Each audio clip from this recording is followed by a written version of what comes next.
എടാ ഷിൻചാനെ, നീ പറഞ്ഞിട്ടാണ് എല്ലാ സമയം ഉണ്ടാക്കി ഞാനിവിടെ വന്നത്. എടാ പോസ്റ്റ് ആണല്ലോ പോസ്റ്റ്. എവിടെടാ നിന്റെ ചേട്ടൻ ഫ്രാങ്ക്ലിൻ? ഓ ജോണണ്ണ, വെയിറ്റ് ഇപ്പൊ വരും എന്റെ ചേട്ടൻ ഫ്രാങ്ക്ലിൻ ബായ് പുറപ്പെട്ടത് എന്നോട് പറഞ്ഞത്. എടാ പട്ടിലു, കേട്ടു പുറപ്പെട്ടു. എടാ അവനിപ്പൊ എത്തിയത് തന്നെ. ഇവനെയൊക്കെ നമ്മള് കൊറേ നേരായിട്ടല്ലേ കാണാൻ തുടങ്ങിയത്.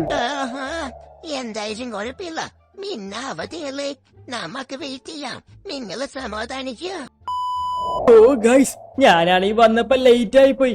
എല്ലാരും ഇവിടെ നിപ്പുണ്ടല്ല. ഷിൻചാനോട് ഞാൻ പറഞ്ഞാണ് മോട്ടുവിന്റെ എല്ലാ ഫ്രണ്ട്സിനെയും വിളിച്ച് വരുത്താൻ പറഞ്ഞു. അവിടെ എല്ലാരും ഉണ്ട്. മോട്ടു പാട്ടിലും ഗഡ്സീതാറാമും എല്ലാരും ഉണ്ടല്ല. ഞാനിച്ചിരി ലേറ്റ് ആയി പോയിട്ടാ, സോറി. കണ്ണ ഇച്ചിരി ലേറ്റ് ആയി പോയിരുന്നു. എടാ 1 മണിക്കൂർ മുന്നേ നീ